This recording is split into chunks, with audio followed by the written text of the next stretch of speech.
அடுத்தடுத்து 2 எம்எல்ஏக்கள் உடம்பு சரியில்லைன்னு சொல்லி மருத்துவமனையில் சிகிச்சைக்காக அனுமதிக்கப்பட்டிருக்காங்க.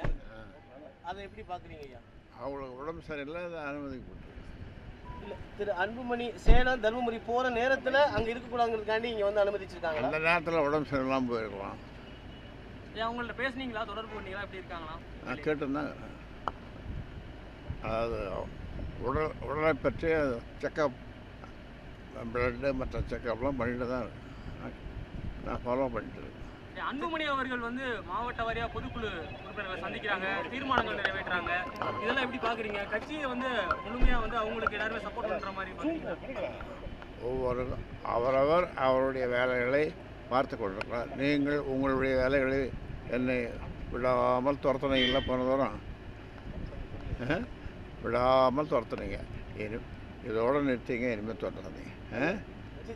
சரியா? இனிமேல் துரத்தாதீங்க. இதுக்கு மேலேயும் வேண்டாம், சொல்லிட்டேன். நீங்களாம் நல்ல பிள்ளைங்க. நீங்கள் எங்கே வேலை செய்கிறீங்களோ அவங்க கட்டளையை சிறமேற்கொண்டு செய்கிறீங்க. அது மகிழ்ச்சியாக தான் இருக்குது. நீங்களாம் நல்லா வளரணும். அதனால் என்னை தொந்தரவு பண்ணாதீங்க. ஐயா, திரு அன்புமணி சொல்கிறாரு, நான் வந்து தந்தைகிட்ட மன்னிப்பு கேட்கறதுக்கு ரொம்ப தயாராக இருக்கேன். நீங்கள் என்ன கட்டளையிட்டாலும் அதை பணியாற்றுறதுக்கு தயாராக அப்படிங்கிறாரு. நேரில் வந்து அந்த மாதிரி மன்னிப்பு கேட்க நினைக்கிறீங்களா? இதுவே போதும்னு நினைக்கிறீங்களா ஐயா? இதெல்லாம் கண்ணு நீ சொல்கிறதெல்லாம் அதுக்கான முடிவு போக போக தெரியும்.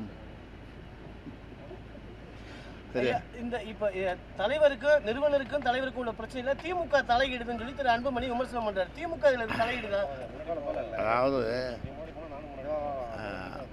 அப்பட்டமான பொய், கடைந்தெடுத்த பொய், அப்பட்டமான பொய். போதும்பா, போதும் எடுத்துருங்க.